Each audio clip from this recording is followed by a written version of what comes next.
Who is that on the radio? Who is that on the radio? Who is that on the radio? You really want to know who's on the radio? Come on. Let's talk about it. Jeffery. Let's talk about it live with Jeffrey L. Miller. Watching is the best decision you'll ever make. Thursdays from 6 p.m. to 8 p.m. Eastern. Call or text in live 470-251-4647. Hashtag Let's Talk with Jeffrey. And come check us out on www.statusnetwork.net. Or download the Status Network app on your Apple or Google Play Store.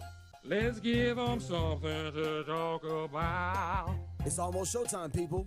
Let's tune in to see what Jeffrey has in store for us tonight. And here's your host, Jeffrey L. Miller.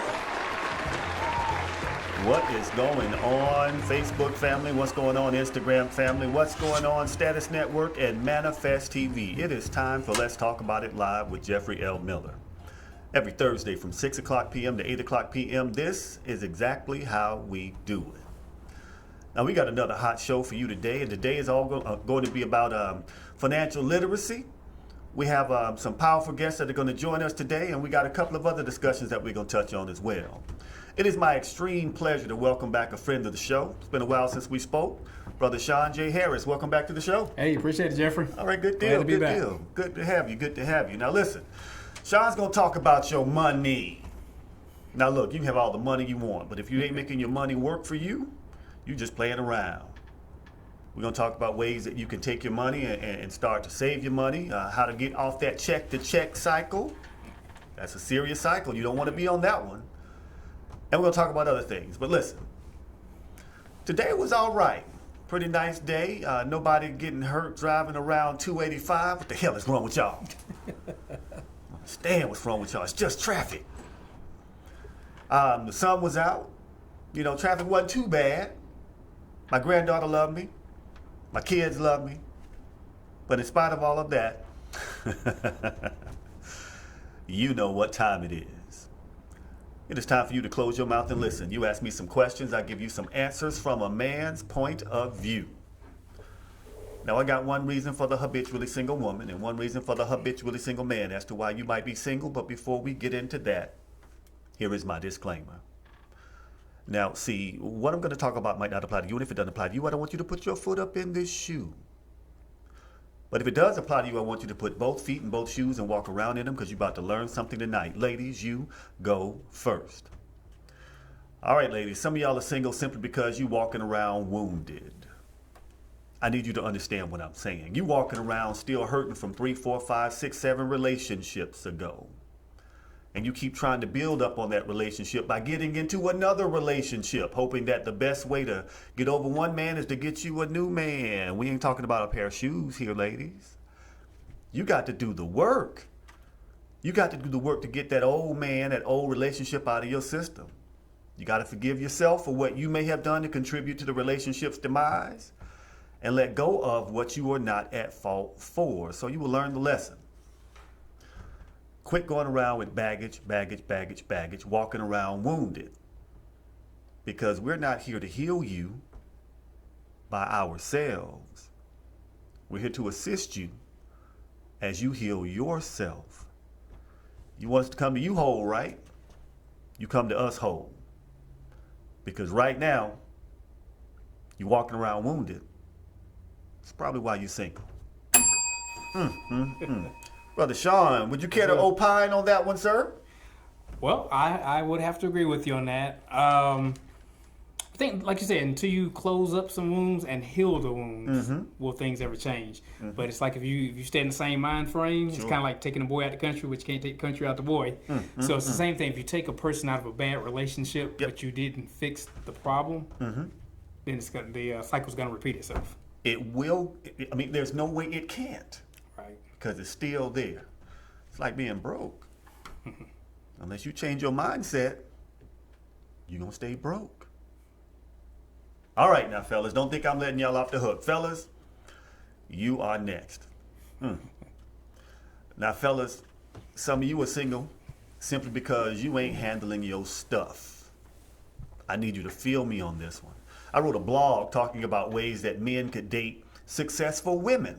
And when I say successful, I mean they got everything going for them. They actually don't need you for nothing financially, materialistically. They don't need you for nothing. They got everything. How you gonna date someone on that level? The first thing is you got to have your stuff together. You got to have your own. If you at least have your own, you ain't even got to have as much as her. Just have something. Damn, brother. You ain't got nothing. No car or a piece of car. Piece of car is better than no car. By piece of car, I mean a car that needs to be fixed. That might as well not be a car. You ain't got no place. You can have an apartment, but let it be your apartment. Let it be your townhome, your house or something like that. You got to bring something to the damn table. And if you don't have your stuff together, that woman who has her stuff together ain't looking to go back. She shouldn't have to open up her wallet, her purse, or nothing for you to help you with basic life skills. We're just talking about basic life skills. Can you balance your own checkbook? Can you take care of yourself? If you can't take care of yourself, you ain't got no business dating. Don't be out here looking for help. You ain't supposed to be looking for help. You're supposed to be able to help yourself and then find the right woman that can be your help meet. She can help you meet the obligations, but she ain't there to meet the obligations for you. Big difference. Until you take care of that, well, your ass is likely going to be broke and single. Brother Sean, care to opine on that one? I do. Like you said, man, that's one of the key things. That, a lot of times people say, what are you bringing to the table? Well, both people need to be the table. I love it. And bring both tables to the table, if you will. I love it. But one of the key things is to not try to outdo each other. And I see that a lot with both parties. Oh, good. Where a lot of times the man may not respect or value what her input is, but at the same time she may minimize him. Because both men and women, the words that come out of our mouth can either make a person 10 feet tall or 10 inches tall, based on what you're saying. So that's one of the key things is just to be able to have it together, relationship-wise, and be able to communicate. That's the key thing is communicate. I love it. Man, ladies and gentlemen, I need y'all to understand that the key thing that was just mentioned was communication. There's something deeper than communication. It's comprehension.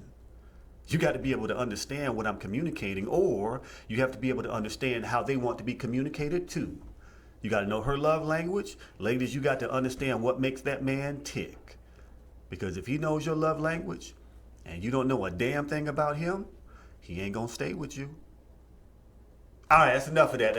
I just want y'all to know what's coming tonight. Now, let's get into it. Brother Sean. Yes. Tell us what it is that you do. Well, I am America's #1 generational wealth expert, and what I do is I help people to find financial freedom. Okay. Get rid of the anxiety of not having enough money just to do the cool things that they want to do. And one of the key things is a lot of times we create wealth or we start building wealth, but we don't know how to pass it on from generation to generation. So that's one of the key things that I like to do is to sit down with people and show them how to build business systems. That's the key word, systems. Okay, so we're going to talk about that a little bit more, but one of the key things is to be able to build systems that are duplicatable and that you can pass down from generation to generation. I love it. So let's just kind of expound on that a bit. Now, you said systems, generational systems that can be passed down. What's missing with our community by and large? We got the money, we got the affluence, we got enough people individually that are doing the damn thing. What's going on with us collectively? We got to get in the right mindset. You have a term that's called a prosumer. A prosumer is a producer who consumes and makes money when they consume. Say that term again. Prosumer. Okay. So that's someone who, when they spend money, they make money. Whether you have equity in what you're spending money in, or you're spending money in your own business, or you are just keeping monies within your own community. Because a community can't become powerful or effective if every bit of money that you're making is leaving the community. Absolutely. So in our community, people like you and I, we tend to deploy our capital in other places without return on investment. You say we tend to. now that's what he does. He makes it nice. I'm gonna give it to you like it is. We don't keep money in our communities. Right. Not even 5 minutes. Not even 2 minutes. We don't keep money in our community very long at all before it leaves, before it turns over into someone else's community. I'm sorry. Go ahead, brother. You're absolutely right. That's called an economic bounce. And with the economic bounce, African Americans, we have 6 to 20 minutes on average before our money goes out of the pocket, like you said. So once we get paid, the money goes out. The Caucasian community, they tend to have an economic bounce for about 4 to 6 days. The Arab and the Asian. Listen to this. The Arab and the Asian community, they tend to have 12 to 14 days. Keep going. And the Jewish community has a 19 to 21 day economic bounce. 19 to 21 days recycled in the community. Now imagine how many different hands in the community are getting wealthy off that money, turning around for 19 to 21 days before it goes to someone else's hand outside of the community. And statistics show also that every other ethnicity lives on 2 incomes. They live on 100% of their income and 90% of ours. Because last year we made $1.7 trillion that we spent. So if we spent that much money, how much did we make? So the key thing is that, I classify money in 2 ways, Jeffrey. You have what's called Frisbee money and you have boomerang money. Okay, explain the difference. Frisbee money is just like when you were a kid. You throw a Frisbee out, if no one catches it, it falls to the ground and it sits there. So that's indicative of the way most of our income in our community is disseminated. We put money out, nothing comes back. But boomerang money is like a boomerang. When you throw it, ideally, the boomerang is supposed to come back, return to sender. Got it. And a uniqueness about a boomerang, when it comes back, it has a higher velocity when it returns. So that's indicative of when our money goes out, we deploy capital, it should go out, gather friends, and come back more than what we put out, which is yielding a higher return on investment. I love it. Listen, the number is 470-251-4647. 470-251-4647. Now, we're talking on a macro level right now. We're talking about the community at large. Let's get micro with it. Let's talk about each one of us individually. Okay. So here's a scenario. I'm someone who is living paycheck to paycheck. I don't have time to save. I can't afford to save. How can I start to build a rainy day fund? What can I do? That's a great question. And one of the things I want to, first of all, dispel a myth, if you will. Everyone, we're taught, go to school, get good grades, go get a good job, and save our money. But we really can't save our way to wealth. Okay. And a lot of times people think that we can save money, whether we're putting it in a mattress, whether we're putting it in a bank account, but we have to be able to figure out a way to stop the leaking boat faster than the water's leaking in. We need to get the water out. Okay. So with that, with saving, we don't want to save just to save, but we want to save to be able to generate more income. Okay, explain that. So by doing that, you can find different unique ways to maximize the money that you do have. So the old term, work with what you got. I got you. And let me give you a quick example. Many years ago, probably about 12 years ago, I had a buddy of mine. He said, "Hey, Sean, how much money you got on you right now?" So I was like, "Got about $100 on me. What's up?" He said, "Let's go make some money." I was like, "All right, what are we gonna do?" Okay. Now I trusted this person, so I knew it wasn't illegal. Wait. It just hit me now. Hold on.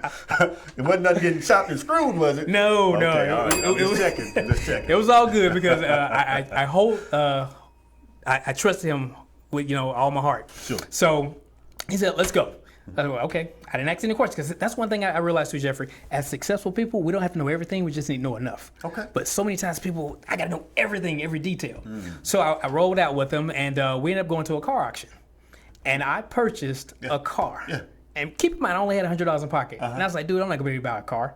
He said, trust me. Yep. So I bought a 1983 Honda Civic for $60. Oh, wow. Now, this was before we had cell phones like we have today. Sure. So I had the old-fashioned camera where you put the disc in the side. I remember. Took pictures of it, brought it home, uploaded it on eBay Motors. Oh, wow. And I sold that car that night for $120. I love it. So I doubled my profit. I love it. And just long story short, that went back a couple days later, reinvested that same money, bought more cars, and ultimately I went from that 1983 Honda Civic to start turn around Lexus and BMWs and so forth like that. I understand. And that was in 30 to 60 days. Yep. So is how we get that money to work for us is the key thing to be able to get us where we not just save, but to grow the money and then get out of that check situation. I love it. Actually, that's something that I've gotten into. I bought 2 vehicles for auction. Okay. I got one right now I need somebody to buy for me. Dial this number, 470-251-4647. Y'all take this Mercedes-Benz off my hand. S430, 2004, blue, beige interior. I ain't playing. Very good. I love it. All right, so let me ask you this now. What about? All right, we just talked about investing in a vehicle. You know, low entry barrier, high yield, high return. Okay. What about other things like stocks and investments and things like that? How? Just keeping it real, we're not even taught those types of things. Right. We look at it and we get fearful of it because we don't understand it, and that's what the other people do. So how could we begin to strengthen our financial literacy around different ways to invest our money to get it to grow? Well, first what we got to do is we got to educate ourselves. You know, a lot of times, you know, people say, I don't have time to do anything, but we all have 24 hours in a day. We all have the same amount of time. So it's how you utilize that time is going to matter. So 3 things that changed for me was what I read, people I associated with, and what I did with my time. And more importantly, what I did with my time, I had to focus and say, you know what? I enjoy watching TV, but I got to pull back from that and read something that, again, is going to put information in my head that's going to yield an income. Absolutely. Again, how do you qualify your time? I ask myself, Sean, is what I'm about to do or the activity I'm about to participate in, is that going to increase my net worth? If the answer is no, probably not going to do it. Okay. If the answer is yes, more likely I'll engage in that activity. So when it comes to investing, we got to get the information. Now, for the beginning investor who may say, Sean, I have no idea about investing, how do I get started? You can get started with simple apps like Acorns, Stash, Coinbase if you're into the crypto, just different things like that. But Acorns is very simple, and not that I'm giving a plug or whatever, but it's just basic information to get somebody started in investing. It has like a roll-up feature. I love it. So when you use your debit card, you'll attach your debit card or credit card or whatever, and you'll attach it to that account. So if you buy something for $1.60, it'll roll up to the next dollar. Got it. So 40 cents will then go into your Acorns account. And Acorns and Stash is pretty similar, Robinhood, they're all the same. They'll actually invest in some top companies for you. Okay, I get it. And I get it. that's a good way just to kind of get started. So you mentioned crypto. I want to come back to that. Listen, the main thing that he said is education. Now, let's just be real, folks. We got people that will go and watch all these reality TV shows and know everybody and everything that they do 24/7. Come on now. You mean to tell me that you can't take just a little bit of time to invest in yourself? I beg to differ. You got the time. You got everything you need. So, with that, we got a couple of other traditions on the show. Okay. Now, one other tradition we like to spotlight our HBCUs. So, what will happen is I got this one video. Now, I was actually in the stands when this happened, and it's from Florida A&M University. Now listen, I'm so sick of y'all rattlers. I ain't gonna lie, I'm sick of y'all rattlers. I'm gonna talk about y'all because I'm a Morris Brown Marching Wolverine band member. I'm talking about y'all. I love y'all, don't get it twisted, but you know we talk that trash with our HBCUs. But here's the thing. When they started playing this song, everybody was like, nah, doggone it. How they gonna take us to church at a doggone band competition? So we'll get to that in a second. Let me ask you one other question before we pull that video up. Okay. So what's the biggest pitfall that people, or biggest mistake people make with their money? Biggest one. Spending it rather than investing it. Again, when you spend money, you're not going to get a return on investment. When you're investing, your aim and intention is to get a return on investment. But one of the key things with that, you have 3 money skills. The first money skill is to be able to create income. Okay. But not just income, you want to create a high income skill set. And a high income skill set will yield you an income of at least $10,000 a month. Skill number 2 is want to hold on to the money. Okay. But like we just said earlier, you don't want to hold on to it just to put it under the mattress or put it in the bank. You want to then go to the 3rd step, which is to be able to grow the money. Grow the money. All right, hold on right there. Hold on. It's about to get deep, y'all. Now what we're going to do, we're going to play this video. Because I need y'all to understand, I love my HBCUs and I love my HBCU marching band. We're going to play this one from Florida A&M Marching Rattlers, whatever they call it, Marching 100. I'm sorry, y'all. But this is Order My Steps. Let's go ahead and play that clip. We'll come right back to you. Here you go.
I'm so sick of y'all. You know I love y'all. Now, don't get it twisted. I got a lot of my friends that went there and they're part of the family. But I'm sick of y'all. All right. Back to it. We are welcoming our next guest. Just an amazing spirit. I want y'all to understand, when they say that black women are the most educated, most successful, doing the biggest types of things, well, we have a young lady here who's doing just that.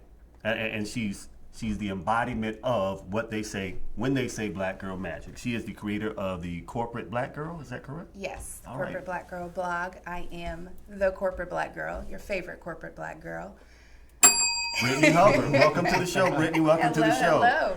All right, wonderful. Now, Brother Sean and I were just talking about steps that we can take. I want to flip it just a little bit here. Okay. Because I get a question about how we should combine our finances. New couple, men and women trying to get together. Now, they're engaged. Money is a big deal. So I'd like to ask you this question, Brittani. What should people consider when they start to combine their finances with their potential spouse, husband or wife? There's a lot of things that you should consider, and I always like to say that it's situational. So what situation are you both in individually, and then what are you trying to accomplish together? Because you have some people who are old school, so they may or may not want to have like everything in one pot. Like, we're just going to put everything together, and from there we'll decide how we want to pay the bills, how we want to invest, how we want to save for this and that. And then you have others who may or may not decide that they want to have a pot and go in however they want to do it, equally or whatever ratio they want to do.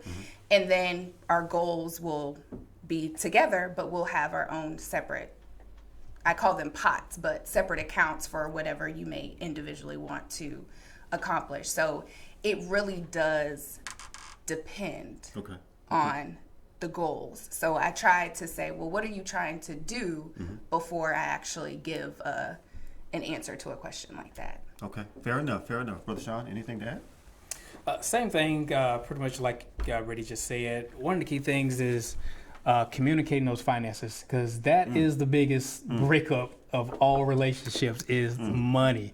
You know, you never hear this argument in the house, I'm leaving you because you just got too much money. You'll never hear that in the house. Absolutely. Into that. So that's what one of the key things is. Once you can get it together on your thought process when it comes to finances, how you handle finances, because what you'll tend to find is that a lot of times you have a spender in the house and you have a saver in the house. In the house. So it's nothing wrong with the spender, there's nothing wrong with the saver. Okay. But you got to come to some common ground and understand how the money's going to move in the household. Understood. So that's one of the key things. Understood. Also, one thing I want to add, ladies and gentlemen, I am traditional. I believe in gender roles and all those things. At the same time, if you are not the best person at doing an assigned task that's relevant to the household, you should not be in charge of that. Right. If you cannot cook, you're not in charge of cooking. In the same way, if you don't handle money well and your spouse does, Let them you handle are it. not in charge of the money. It's not practical. Right. So that's when, men, I need you to understand, it's one thing to try to be the head of the household. It's something wholly other to be the foundation of the household. When you strive to be the foundation of the house, that allows for everything else to be built. The walls, your wife can build the walls, the kid can do the sheetrock, and everybody can work together in the kitchen. But when you are the foundation, you ain't got to worry about being the head, because everything else is on your back and you're supporting it. All right. Yep. All right, I'm done with that one. So here we go. Brother Sean, listen, another scenario for you. Okay. I am a single parent. It's just me. Now, you mentioned generational wealth. What should I be doing to try to make sure that I'm leaving some type of wealth for my child, even though it's just one check coming in? What I would do, I would hone in on my skill set. Again, we talked about the high income skill set. Whatever it is that you do, if you've been doing it for 5 years, 10 years, 15 years, I would hope that you're good at what you do. So you have to begin to market and value yourself. Okay. So I have a background in aerospace propulsion, aeronautics when I was in the Air Force. Okay. I can put together a curriculum on that and then become a teacher of teachers. We have so many moms out here who are teachers, great teachers in different professions. Well, tutoring services. So you got to figure out a way, again, to get get the water out of the boat more than the water's coming in through the hole. So you got to be able to, again, what you do with your spare time. And it's not really spare time, it's just what you do with your time. So once you capitalize on that, figure out how to create revenue in that time source or that non-productive time, make it productive. Okay. And now you have the resources, even if it's just small seed money, but now you can start investing into a business system of your own that one day could get you out of that job, the 9-to-5 situation. I love it. I love it. Brittany, what do you think? So, I heard the question, and that's great. I would say, obviously, exactly what he just said, but you were saying, how do you save or build wealth for your child? Honestly, I don't have much to add to that. That would have been exactly what I would have said, trying to figure out a way to add another stream of income, and obviously honing in on your skill set, because as a single parent, you more than likely have a lot of responsibilities, or one check rather. So it's trying to figure out how you're able to, so I say, make money in your sleep, whether it could be a product that you may be doing well with that you could put out there and sell. And those things are just kind of selling on their own, or you could provide a service and be a teacher of teachers, or whatever your skill set is, put that out there. So I love it. I love it. I got a scenario for you too, but before I get to that, listen, folks, I need y'all to quit denying your own brilliance. Quit being scared. I'll tell you this confidently. Your child, if you help to develop their own brilliance, you can help them establish their own business. You can help them start to get their savings in order right where they are with what they have, because they don't know no. They don't understand no. They just know, I want to do this. I like this. And the energy that they have will fuel you if you help them channel it the right way. Just think about those of you that are parents. Just think about not having the light bill. What's your first thought? My baby ain't going to have no lights. If that doesn't motivate you, I don't know what will. So I have a scenario for you too. I saw this on Facebook. I'd like your input and feedback on it. Okay. Here's the scenario. Mother, working hard. I'll say ex-husband. I don't know if it was ex-husband or child's father or not. She took the child's child support, put it in a savings account. The little girl wrote a book. The mother found someone to publish the book and used that money for child support to help get that book published. And the daughter got a deal, a book deal that has her set. College, all that stuff is in place. The father said, I need a check. I need some money from that deal because it was my child support money and you didn't consult me on it. And if they use our daughter's image without my consent, I got problems. Brittany, how do you feel about this? Is the father owed anything? Is he a selfish mofo? How do you feel about that? Well, child support, in my opinion, is to support the child.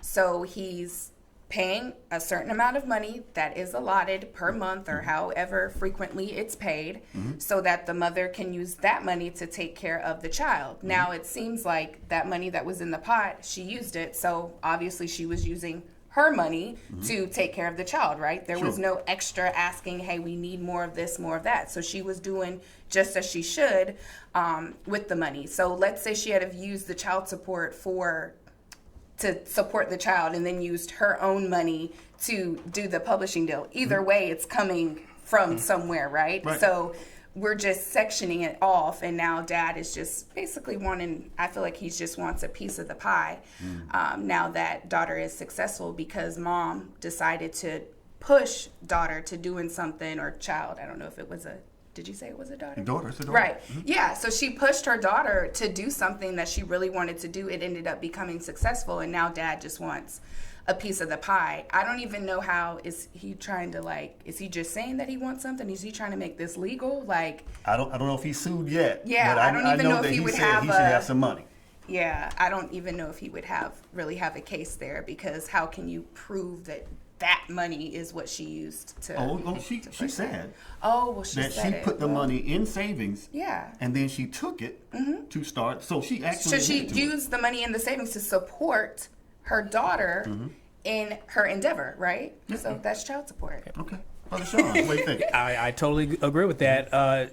So many times we think that child support money is supposed to be used for this particular thing, Diapers but and all that it's stuff. for the betterment of the child. Right. And like you said, if you have two people in a household and one person is better with money and finance and know how to grow the money, which is skill set number 3, if you know how to capitalize on that, it's for the child's benefit.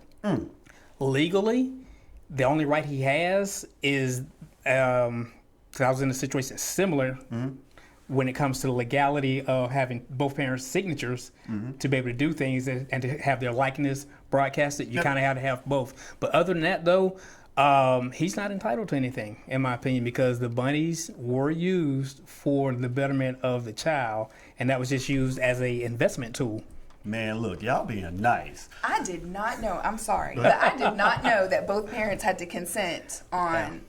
On likeness and things like that, yeah. Like when it comes to a passport, if both parents are active to get a child a passport, both parents have to go. Oh, I see what you're saying. So it depends on, okay. Now, and you brought this up to clarify, his likeness is also in the book as well because his daughter wrote the book about them as a family. But here's the thing. How did you not know your daughter was writing this book?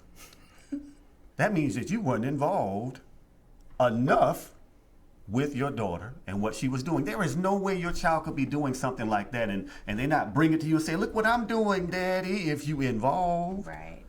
Ain't no way. Maybe he thought it was cute before and didn't realize that it was going to become what it was, and so now Y'all he so wants nice. to have an investment. Y'all so nice. Damn that. You know, Jeffrey, Y'all so nice. you know my situation as far as both my children are business owners. Sure. And my daughter's 10, my son is 9. He just turned 9. Business owners. They both have businesses that are valuation of over 6 figures. And once, like you said, Brittany, it was like, at first her mom thought it was cute. And then when it started manifesting a generous revenue source, then it was kind of like, I want to jump on the bandwagon. Right. But as a young folk, so I got my receipts. So there ain't no entitlement there. Okay. Dad said, now I helped you do that. I'm in that book. I'm what made that. Man, look, I put it to y'all like this, and I love both of y'all, respect both of y'all. Y'all being nice, because y'all, y'all managing money. Y'all nice. I don't give a damn. Look, fella, dude, what you got to recognize is you need to be much more involved, and it's for your daughter. There is absolutely no way that you should be worried about anything other than making sure the money is earmarked and restricted just for her. That's your only argument from a father's standpoint. That's all I believe right there. Because if my children's mother had done something like that, I don't care about the money for me. I'm good. How about the money for them? All right, you got it? Wonderful. I want to come to the book signing. Right. Matter of fact, I'm rolling through whether you invite me or not. And I'm smiling on the pictures. What you gonna do? Puffy me out? What Sean Cole's, you know what I'm saying? Cropping them out. Thank you. When he cropped them out, that's what you're going to do because I'm going to be all up in the pictures. Okay. All up in the videos.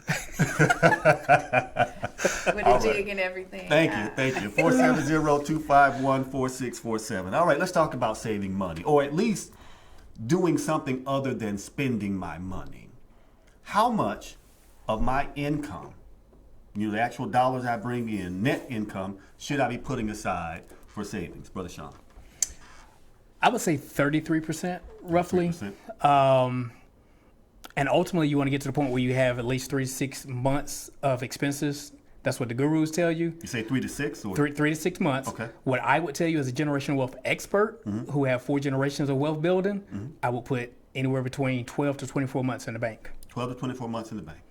Okay, well said. Not Brittany, I see you agreeing. Anything else? That's exactly what I was going to say. I always go by that 50, 20, 30. So the 30 to 33%, I always say that you should be living 50% or less should be your monthly priorities or expenses, and the rest should go towards saving, because you have different types of saving. So you might be saving for a rainy day, or you may be saving for retirement. So within that 33%, you then have your different sectors of what you're saving towards, right? So I totally agree with Sean. And when he said that 12 to 24, I was going to say at least 6 to 12 months, because typically you want to be able to save your monthly expenses times whatever that period that you may be laid off or not have a job. And that time period should be at least 6 months. That's what you should be working towards. Understood. So let me ask you this question now. I got an inheritance coming in, okay, and it's, 5 figures, high 5 figures. What's the first thing that I should be doing with this money that I'm getting? How should I be thinking about this money before I do anything, Brittani? Well, you should come see me. I love it. No, honestly, so people will tell you different things, and like I say, it really does depend on your situation and what you what goals you're trying to reach. So I always say there's never a boilerplate for giving someone a financial plan. It's always going to be whatever's best for your situation and what your goals are.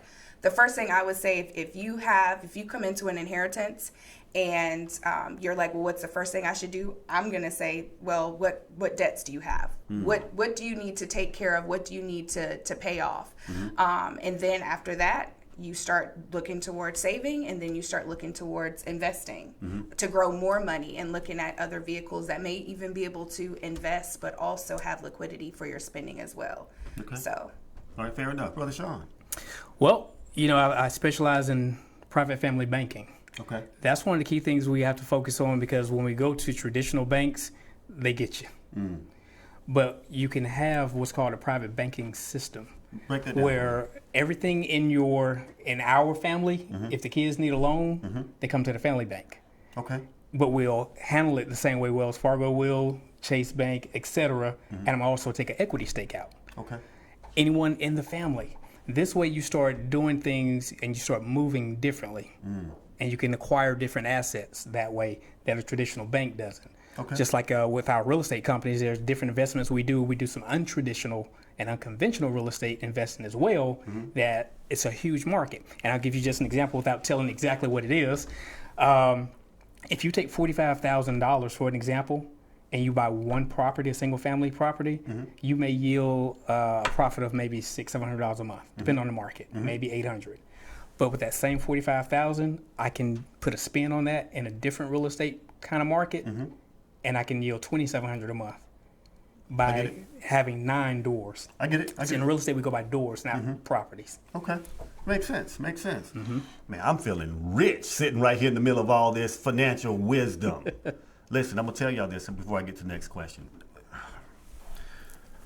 We got everything we need to be successful as a community. There's not one thing in our community that we don't have.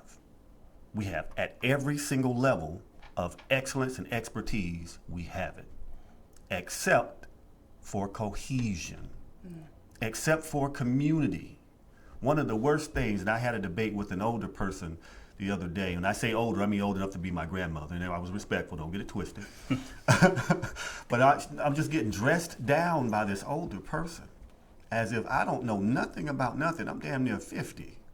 Now, you're old enough to be my grandmother, but you ain't my grandmother. So you're about to get this work right now. So I went back at her and I said, listen, I need you to understand that I love you and respect you, but it's your generation that brought us integration.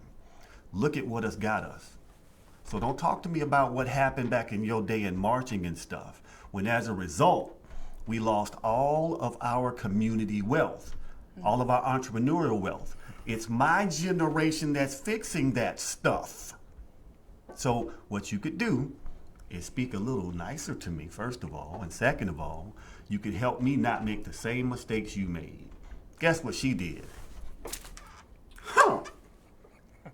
But she softened up. She did soften up. With that said, there's just so much brilliance that's going around. It's just awe-inspiring to see what we're doing. There's a restaurant not too far from the Atlanta University Center called the Slutty Vegan. Love it. I don't mind waiting in line for it.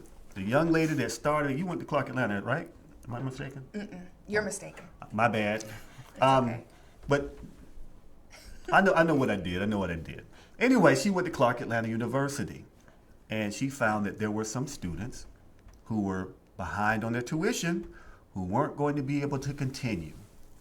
and she brought their balances current. It wasn't one or two, and it wasn't $300-400. She reached down in her pockets and she brought those students' balance current.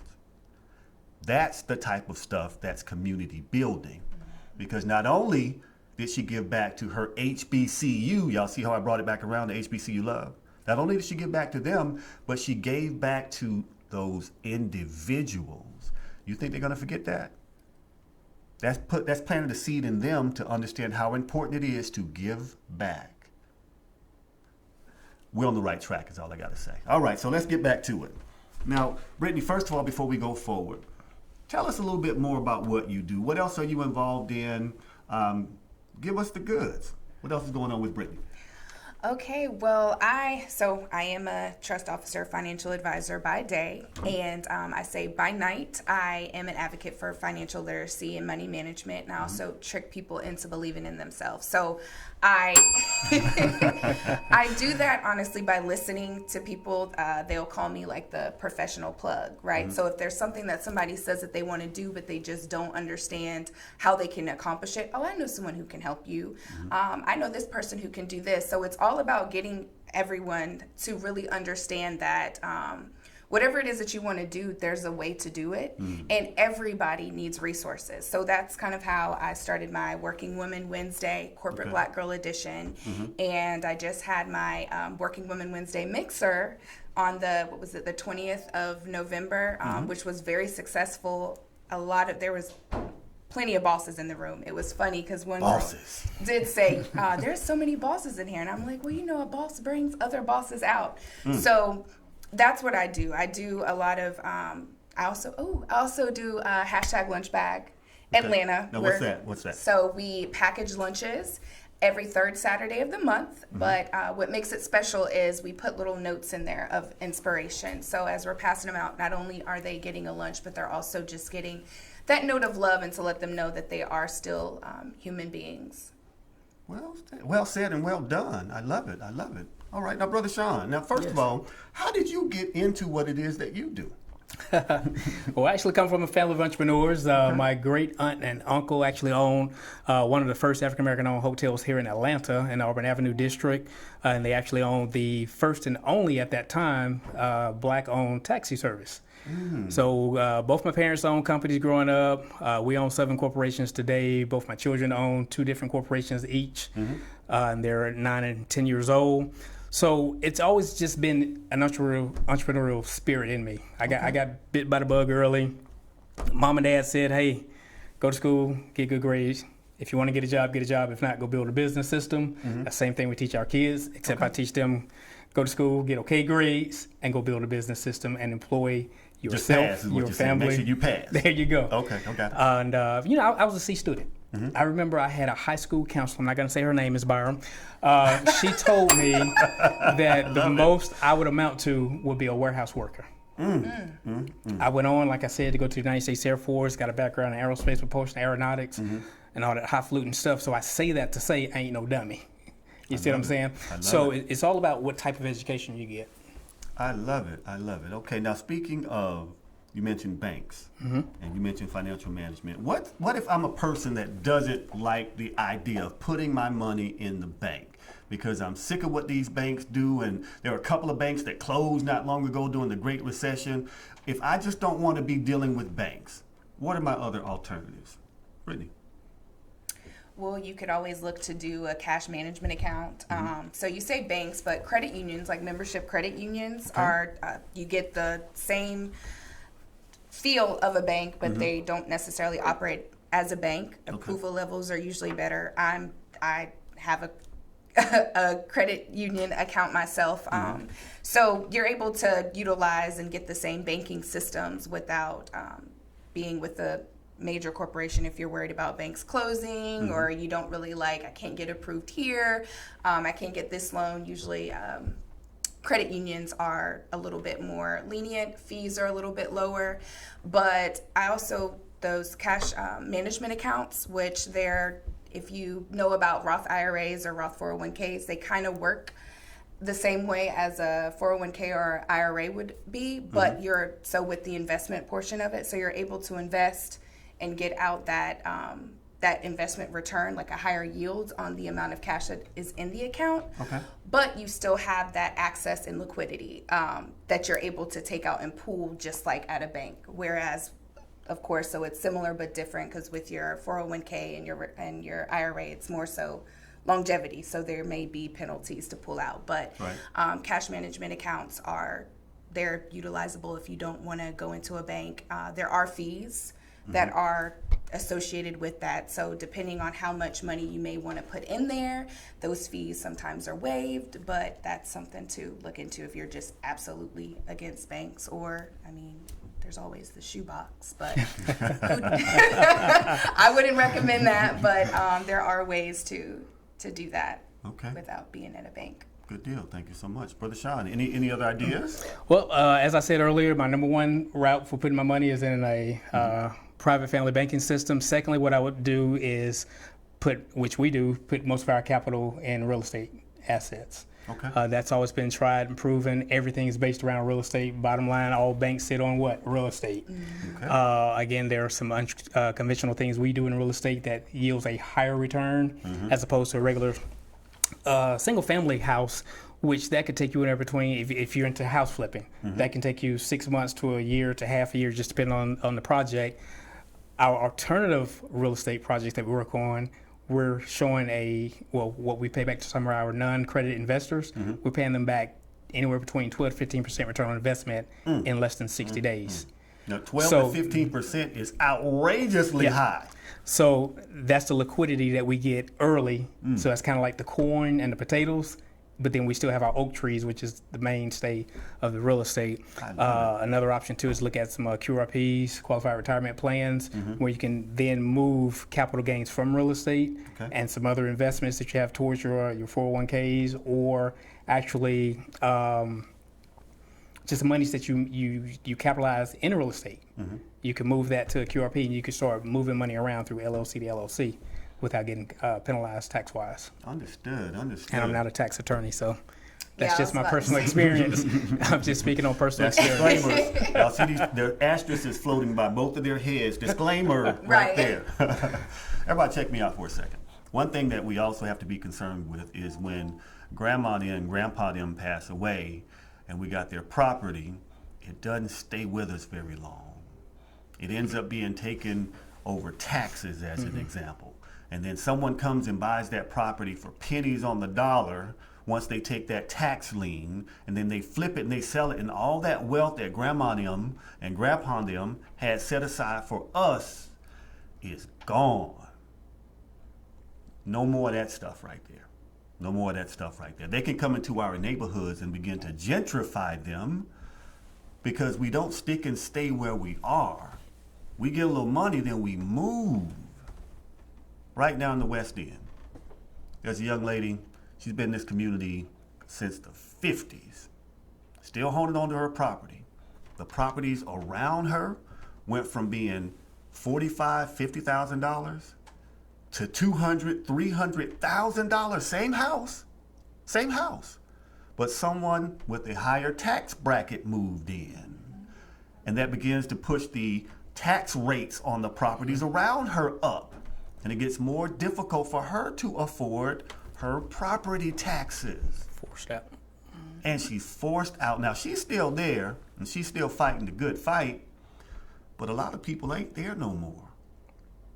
And this is the neighborhood that's right in front of the slutty vegan.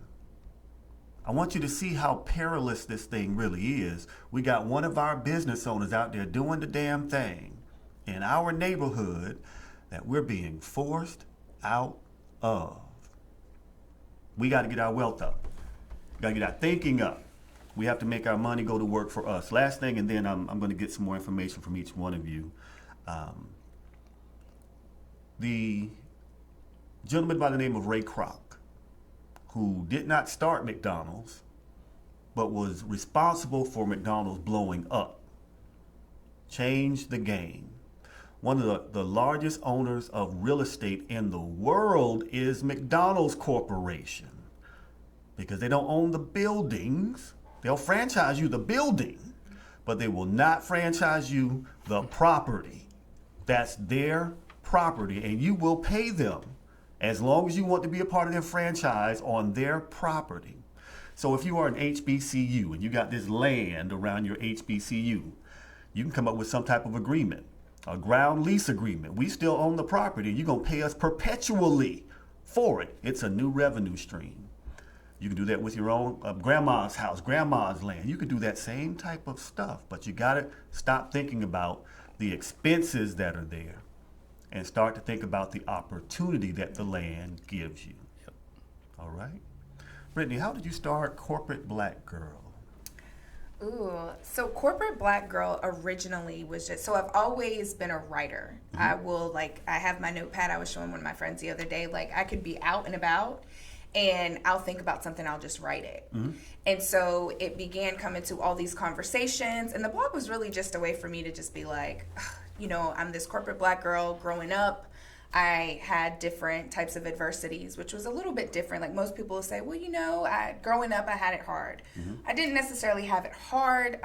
My parents they hustled hard so that I could work and do my thing. But it was a little weird for me. I spoke properly. You know, I wasn't cool enough for the black girls, but, you know, I was a little too black for the white girls, right? So it was hard for me to gain friends. I always felt different. I was kind of a nerd, a bookworm. I just played sports, went to school, went home. Then I got to a point where I was comfortable with, okay, well, I speak properly. That's just me. So now I'm graduating from college. I'm getting into the workforce. I work in corporate finance. Well, now I'm getting a few different obstacles, right? It kind of flipped. So now I'm sitting at the table with predominantly middle-aged white men, and now I'm fighting to earn my keep and prove that I can have a seat at the table. So in me writing, it's really just a way of like, I am the corporate black girl, but there's so many other corporate black girls out there who are facing the same types of things. You know, I like to say be pretty and smart. Because now with social media and everything that's going on, it's like the education piece or the working woman who wants to work 9 to 5, everything is, well, you can only be successful if you're an entrepreneur, which I am both. So I definitely agree there's other ways and other sources of income, but some people are not meant to be a boss. They're not meant to own. So Corporate Black Gurl kind of ended up becoming a way to just promote professional and personal growth within that spectrum, and making women feel like it's okay to be a corporate black girl and you're not alone in your experiences. Understood. Now tell us about the Wednesday event. What is it called again? Working Woman. I want y'all to know this is some bull. This is some bull. It's discrimination. It's discrimination. I'm gonna roll up in that piece next Wednesday with a bow tie on. How y'all doing? No, I'm sorry. Go ahead. So it is funny because I did have a lot of men ask, well, can men come to it? So I'm actually curating something, putting something in the works where the beginning of next year I'll have something where the men and the women can come out. But I am for the women, I have to say. I am a low-key feminist, you know. I'm always here for the ladies, but the Working Woman Wednesday Wind Down Mixer was for entrepreneurs as well as working women, and it was to come together to not only say, well, hey, how can I use your services? How can we collaborate? I may need a publicist for this or for that. And I also wanted to put both entrepreneurs and corporate, workers into a room, because just because I may work at a 9 to 5, my company may be able to help you with your entrepreneurship or whatever you need with your business. And so I wanted to bridge that gap, but I also wanted to not only prove that black women can come together. You always hear that thing about, well, I don't have that many friends, and us black women, we be hating on each other. Like, I really wanted to prove that black girl magic really does happen.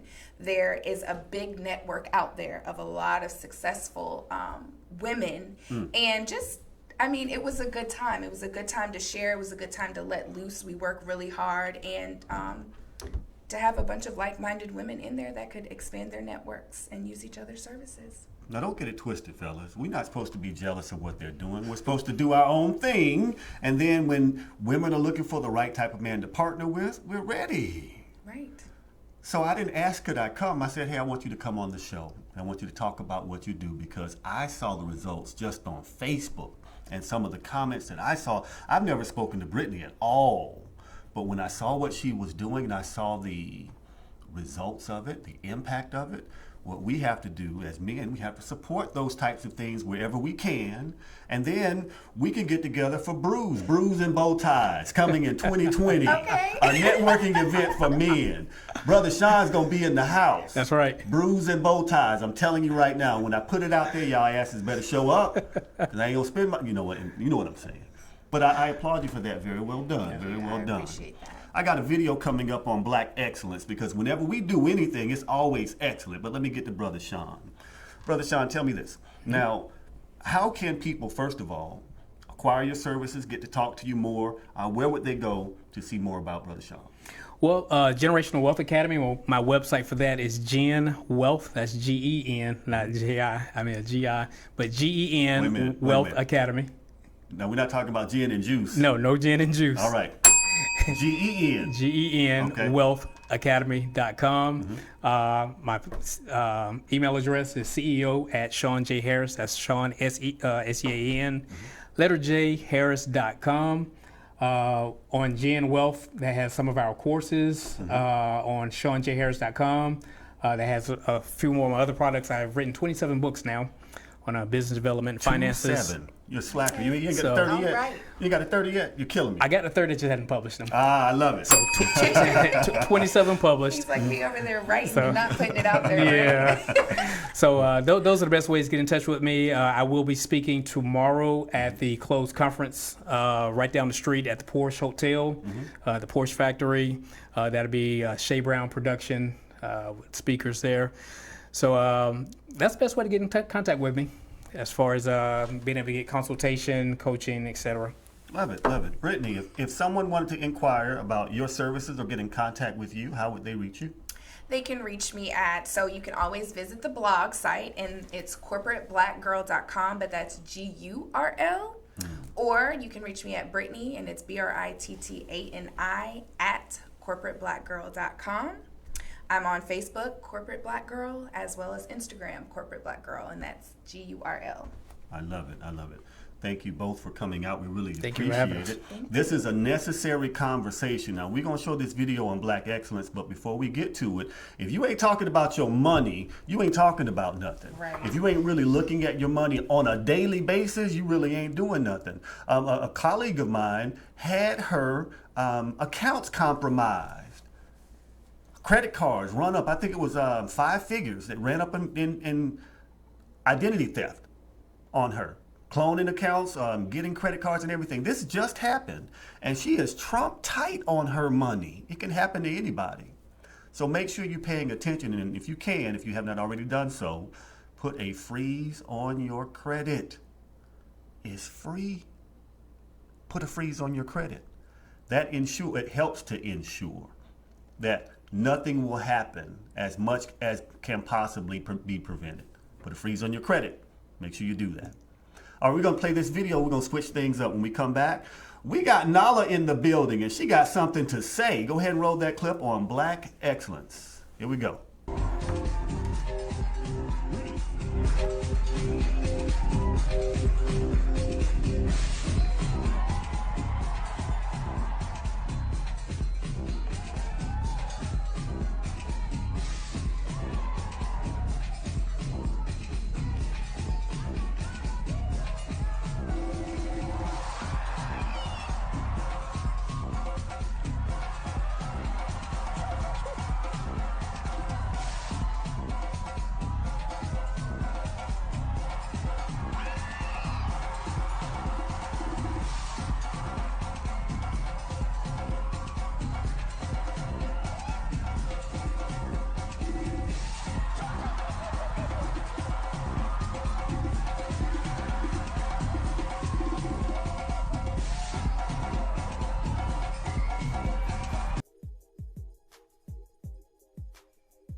What is going on? We are back. Look who just joined the party up in this piece. Welcome to the show. Welcome, Dad. And hi, how are you doing? Hi. How you doing? I'm sorry, but my voice is leaving me a little bit, but I'll try my best to talk up. Okay. So here's what we got. This camera right here in the middle. That's where we're going to look. Okay. Because she's looking at the TV and people are wondering what the hell you looking Oh, at. I just had to make sure I look all right. You look all right. You know, you're killing me. I You're killing do. me. What's been up, Nala? How you been? I've been stressed and struggling, and I don't want to be an adult anymore. Give me this bell. It's finals week, and I just paid rent, and I don't have no money. But other than that, everything's going pretty well. I don't owe anybody money. Hello. Love it. You owe me some money. Yeah. I guess I'm no better. I'm nobody. Listen, my daughter reached out to me and she sent me a video. I meant to send the video in so we could show it, but my bad. But we were talking about T.I. on the red table embarrassing his daughter, talking about he checks her hymen. Now, I'm going to just be straight with y'all. There have been some things that me and my children have had to discuss that y'all don't know a damn thing about because ain't none of y'all damn business. How about that? You can never embarrass your kids. I don't care if you are joking. Now, I'll talk about them a little bit on Facebook, but every time you see me talking about them on Facebook, it's something positive, something funny, something that, is a proud dad moment. But everything other than that, it ain't your damn business. How about that? So what we're going to talk about now, though, is that whole situation. We're going to bring everybody on this conversation because I'm just curious. How did you feel? Let's start right here with Brittany. We'll jump to Sean, then Nala will finish up with you. How did you feel, first of all, when you heard T.I. said that he checks his daughter's hymen to ensure that she's still a virgin? Brittany, what did you think when he said that? Okay, so I do always try to see it from the other person's side, right? So at first I was like, this is ridiculous. I wish my dad would, because it's that, it's that child's body, right? But then I thought about it. As a father, I guess he's a strict parent. Maybe he's a little bit stricter on his girls and his boys, because I don't know if you guys ever watch their show, but they kind of get a little bit of freedom. So it was kind of weird to hear him say that. I understand what it's like to be a father and want to make sure that, I guess, your child is not sexually active, because she's, how old is she? Like, old enough. She's over 18. Well, she's over 18. Well, yeah, that's kind of an issue. I get it. You want to be a father, but I don't agree with him. So I guess I would say that. I see where he's coming from as a dad, but I definitely don't agree. And so does she have to consent for him to do that? Or does he kind of just, I'm T.I., y'all better tell me what it is? She would legally have to consent because 18, she can make her own decision, and HIPAA laws kick in like a mug. Absolutely. At the same time, though, he said that he was joking. But before we get deeper on that, Brother Sean, I want to get your input. How did you feel when you heard about that whole scenario? Well, I got a baby girl, and all dad's going to be the way dad's going to be. I'm going to ring the bell on that. I think the key thing is as long as you're communicating effectively, and my baby girl knows she can come to daddy on anything. And we talk about some stuff. If she asks me something, I tell her straight up. I tell her how men are historically. Historically speaking. Yeah, historically. So, I think when the communication is there and you're able to speak openly and honestly, and they'll come to you, she'll just tell you if she's ready or getting that little itch. And then y'all can just discuss it from that point. Hold on, Brittany. We're going to go back to it. Nala, what did you think when you heard what T.I. did? Go. Okay, so in the video, he uses the word defile. Like, deflowered, defiled? Go ahead. Defile, yeah. He basically says when they get their nasty little fingers and defile my daughter. And I understand what he is trying to do. He's trying to protect her from getting with the wrong person. But however, I think we need to listen to what telling your daughter that when she makes the decision to have sex, when she finds somebody that she chooses, and I'm talking about consensual sex, not rape. Sure. But consensual sex, that afterwards, when I go to the hospital and check your hymen, if it's broken, you're defiled. That's what he's telling her. When she makes the decision, he's defiled her. And I think that instead of saying he's defiled you. Well, first of all, I think that telling somebody that a man can defile you sexually is false. Because I'm the same girl before you had sex with me that I am after. You can't defile me. And so I think instead of T.I. say, you know, I'm checking your hymen to make sure you're not defiled, he should say, I want to make sure that you understand that sex has risk and that you're potentially giving your body to somebody else. And it can impact your soul. And you have to, it's a very serious choice. But he cannot be telling her that she can be defiled by a man, because then I believe that you're also saying that if a man can take away value, that he can add value. Like, sexually. I get it. Sexually. Okay. I'm talking about sex. Fair enough. Well said. Oh, I want y'all to understand that sometimes this conversation with my daughter just makes me, as far as I know, she's a virgin. Okay, thank you very much. Here we go. Brittani, now you got a little uncomfortable when Sean made a comment about when the daughter gets the itch, she wants to talk to her father. What are you thinking? So, I'm really close to my dad. So I'm a daddy's girl, but my mom's my best friend. Okay. I couldn't see the first person that I want to go to about the act of sex itself, being with my dad. Now, I may want to have the conversation on, you know, how guys may try to lure you into sex without being honest and that type of communication. But my body and sex and kind of what T.I. was talking about, because it was one of those things where me trying to make sure whether or not you had sex, that's not necessarily me caring about you understanding the consequences from sex. It's more so like, you know, I'm just making sure.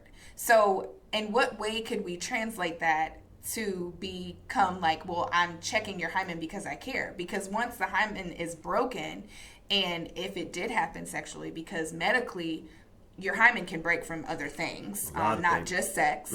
But then once it happens, now what's the conversation? Like, my thing is I'm trying to understand, I get what you're trying to do, but by you going into these doctor's appointments with me to make sure I haven't had sex yet, once you find out I did, now what? You know, I think the conversation should be more geared towards basically what you said, like what the impact is on you, more so than the actual act, if that makes sense. Well said. Now, I got this clip I'm going to play. It talks about TLC starting early. But here's the thing that I think with fathers, and Brother Sean, I know we can relate to this, the balancing act in this day and age is people want fathers to change what fatherhood is. You got to be a little different as a father. You got to be a little different as a man, because women are beginning to get these types of gains, and women are having these types of, you know, advancements. So that means that manhood must change. And I'm going to tell you, I ain't changing for none of y'all I'm sorry. As far as my manhood, I'm going to be the type of man that I choose to be based on me. As far as how I talk and treat my children, my daughter and my son, the one thing I tried my very best not to do was to make my daughter feel like she couldn't do things my son could do. Or you can't go nowhere. Or you can't do nothing. Now, I'm going to concede one point. My daughter broke me down. I don't even know if she remembers the story. She said, Dad, I get good grades. I get this, that, and the other. I just want to go do this. And I was like, damn, she do get good grades. She don't get no trouble. Damn, I ain't got no excuse. All right, you can go. It was so magnificent the way she painted me into the corner. And it's like, okay, as a father and as a parent, sometimes you got to recognize that you got to let them go. And for fathers with their son and their daughter, letting go sometimes, especially when you see them from this big to this big, it's not the easiest thing for us to do. Now, we strong, and, you know, we strong for the family. At the same time, it pulls on us in different ways, because you always going to be my little princess. But I got to recognize that one day somebody else is going to be your king. That ain't the best feeling. You see what I'm saying? Brother Sean. Yep. That's true. Like you said, my wife, Kennedy's bonus mom, she tells my wife everything. So she's like a medium where she feels her most comfort to be able to speak, but I can still get the information I need. And the trust is there. You see what I'm saying? So then I can know what my daughter is thinking sometimes, and I can have a conversation based on that. Like just before we came in here, my wife shared some information with me, so I called my daughter directly. And she's like, wow, it's like Dad can connect. You see? So I think that once you have open dialogue and communication and you raise them right, it's always going to be a worry. Because I remember my father-in-law told me years ago, once you know you're conceived, the worry clock begins, and it never stops. Ever. So, you know, I feel that I'm imparting her with good wisdom, good sound counsel, personal experience, and she can make good judgments as she continues to grow. You know what I'm saying? Absolutely. But I don't expect her to come to me and say, hey, Dad, I think I'm ready. She'll go to my wife before she do that. But to know that she has comfort, that she has a base, a foundation that she can come talk to. Well said, well said. I want to play this video because I really believe that it starts even before they can talk. Once a child or an infant can sense emotions, and their senses are super acute before they can speak. They can basically, they're almost empathic with how they feed off your emotions. So I want to just show this clip just to show how important it is at a young age that a father began to show and expose his children, not just his daughter, but his children, to love and intimacy. Here we go. Go ahead and roll that clip.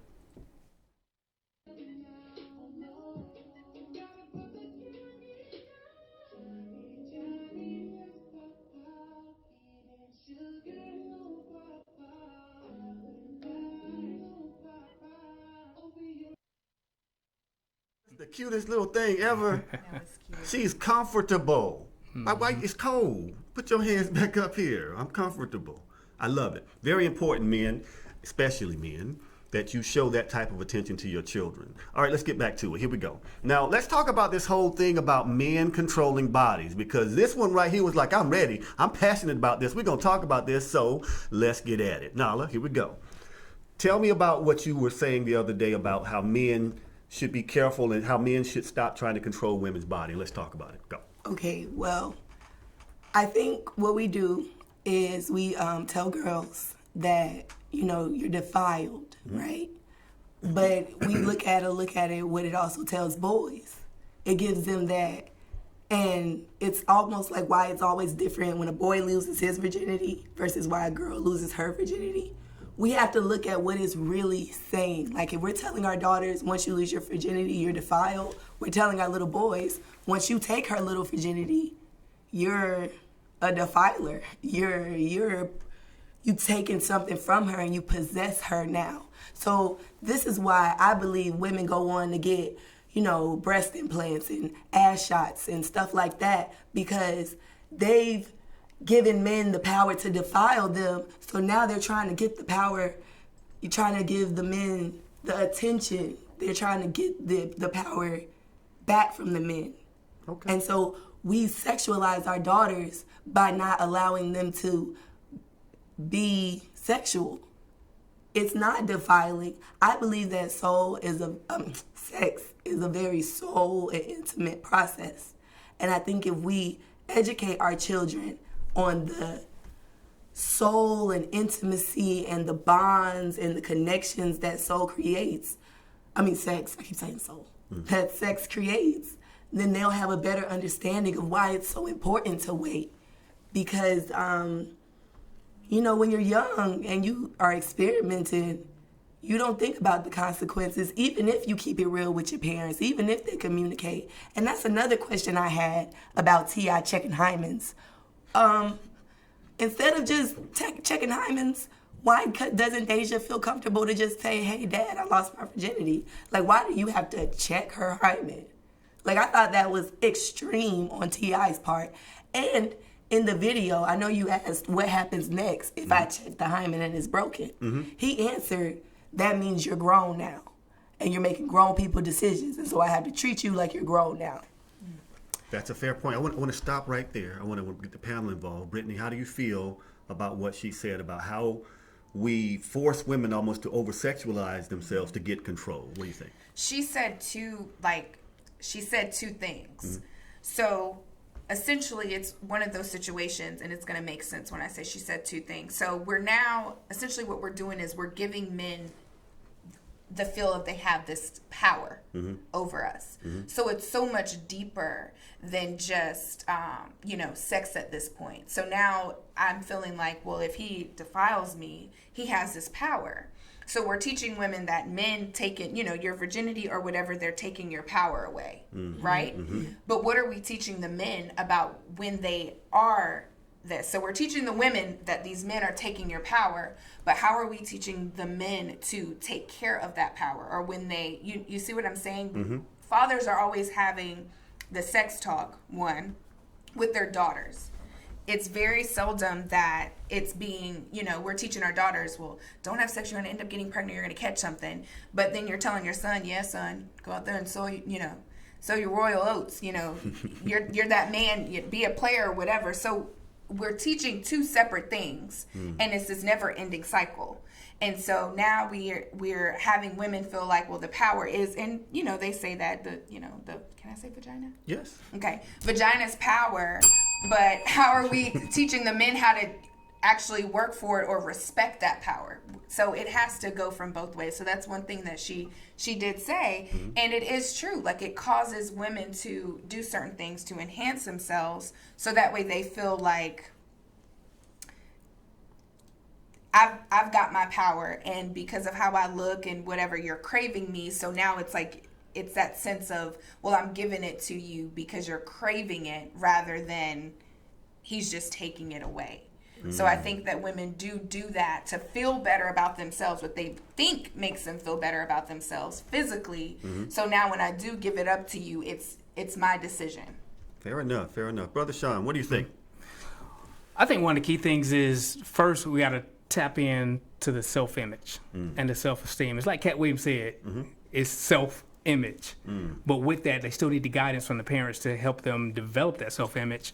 So, just like Brittani said, and you and I can agree, that growing up, you got the uncles, the dads, the big brothers. It's like, yo, did you get it? And so forth like that. And it's like a badge of accomplishment. And, I have my son is 9, and I have to look at it. He's a handsome little dude, and for some reason, older women are attracted to him. And I mean older, like my age women. And it's not nothing like that, but it's like, oh, he's so handsome, he's so cute, and this and that. And my wife is like, yo, get off my son. But I have to tell myself and look at my past experience, being a military man, I'll leave it at that, that I don't want my son operating in that same manner. So it's kind of like, my mentality is I'm still treating him the way traditionally we would treat a daughter as a dad. Sure. Because I still need to have him protected. Now, here's another thing to that, and it's kind of a little sidetrack, but it's important to illustrate this point. A girl can be pregnant one time at a time. Yep. A boy can have countless women pregnant at any given time. But we put all that emphasis traditionally and societal. As men, we focus on don't get pregnant to the daughter, but we forget about the boy can have 5 seeds growing at one time. More than 5. So that's one of the things that's important to balance that, and not just send that message out to the boys that just go run rampant and do what you need to do. And more importantly, boys can catch stuff real quick and notice it real quick. And that's not a pretty sight. So. Well said. Okay, I'm going to take the position of the father here from T.I.'s standpoint. All right, I'm going to submit to everyone on the panel that a lot of the things that happen with body images happen because of something that happens or does not happen at home. I'll submit to you that women that grow up with their fathers and mothers involved tend to do better when it comes to confidence. Now, don't get it twisted. Every parent has something they can improve on. I'm not the perfect parent. I make my mistakes. The one thing, though, that my daughter knows is that I got you. Something happens, I got you. I ain't gonna fuss in the midst of it. I might bring it back a couple of days later and make a joke about it, but in the midst of it, I got you. At the same time, right now it seems like there's this movement to get men to kind of soften up, to men to be less masculine, a little more feminine. And I think that's contributing to that desire to enhance or change the body in some type of way, because I didn't get that masculine part from my father. I got something that was a little more feminine from my father, and I got that from my mother. So I never had an opportunity to get my spirit in tune with the masculine energy like I did from my mother and father. And so I'm asking now, and I'll start with you, Nala. What do you think the impact of the fathers not being as involved over the last 30, 40 years has had on a woman's self-image? Okay, I'm going to answer this question and then let you give it to everybody else. But then I have a question for you. And so... It's my show. I ain't answering no questions. Go ahead. But as far as men being absent and the father being absent affecting self-image, I definitely agree. I agree. Because you always want to impress your dad. You get your, your hair done, and you want to go show your dad. I have a daughter, and she just thinks the world of her dad, and I don't know why, but it's okay. It's okay. For some reason, just the approval and the love and the appreciation that you get from your father, you can't get. And you'll go around trying to find it from a man, and he's not your dad. He's not going to give you the love. Well, he's not your dad, but if you go around looking for your dad in a man, you're not going to find him. And if you didn't have a dad, okay, well, I meant that like if you didn't have your dad and you're looking for a dad. Sure. So if you have your dad and you know what to look for in a man, you're not looking for your dad, you're just looking for a man who has the traits of a man who stepped up and took care of your responsibilities. So I think if you don't have a dad, you lack that, and you're trying to find it. And I definitely think it has a big impact. Well said. Brother Sean, what do you think? Well, I can always tell within a few seconds of a woman who was not brought up with her dad. It's like a scarlet letter on her chest. You can just tell it instantly. Like Nala said, when that self-image is... Let me give you a good example. When a little girl is 4 years old and she comes in the room, Daddy, Daddy, Daddy, look at me, look at me. She has a tiara on, she has a little one, and has a little tutu on, and it's like, Dad's like, I'll get to you later. Okay, now she gets a little older. Daddy, Daddy, Daddy, Daddy. Let me get to you, I'm on the phone with a client. Daddy, I fell down. It'll be okay, put a little Band-Aid on it and keep moving. Well, at some point, all those opportunities, she was giving you an opportunity to be her hero. But then, when she gets 12, 13, it's like, I'm not going to even go to dad. She's going to get on the phone with that knucklehead. I used to be a knucklehead. And the knucklehead will say, oh, really? Your daddy, he won't listen? And like you guys said, I'll step in and be that little missing daddy void, if you will.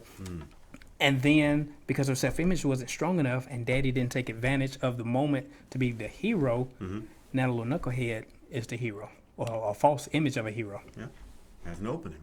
All right, Brittany, what do you think? I agree. And I definitely agree with both what Nala and Sean said, because a lot of times, and I've actually heard men say they can tell whether or not a woman had her father in their life, which is really weird. I had both my father and my mother. And I don't think that, like what Nala said, when a woman grows up without a father, she's out there searching for a father figure, but she doesn't even know what she's searching for because she didn't have it. She doesn't even know what she's searching for. And to Sean's point, you do have your father in your life, but not only are you teaching her to go to someone else to get that hero, but you're also teaching her how she should be treated. Like, I always respect my dad because as a father and a husband, he was a great example of not only how to love me as a daughter, but what my standards are, because you set standards, not expectations, but what my standards are for a man that I would be in a relationship with or who would be my husband. So whether a father is present or not, that has a lot to do with how you're teaching your daughter or son how they are to be treated or how to treat other people.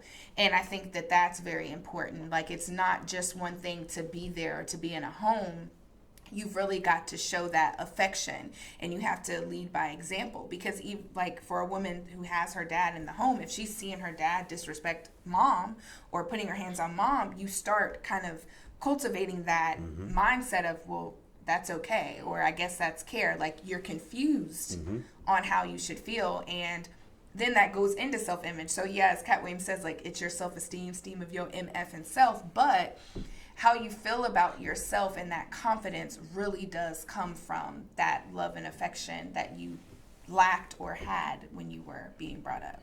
Well said, well said. Now, you said you had a question for me. I'm ready. Go. Before you I ask your question, I actually want to say something. It's my show. No, I'm just kidding. But I do have something to say. And I mean this as I'm an advocate for the younger generation. And you were saying that you were a knucklehead when you were younger, and you saying she gets on the phone with a little knucklehead. These little boys out here aren't knuckleheads, and these little girls aren't fast. And I just want, like, I know you think you're a knucklehead because you're wiser now, but you were just ignorant. You just were younger.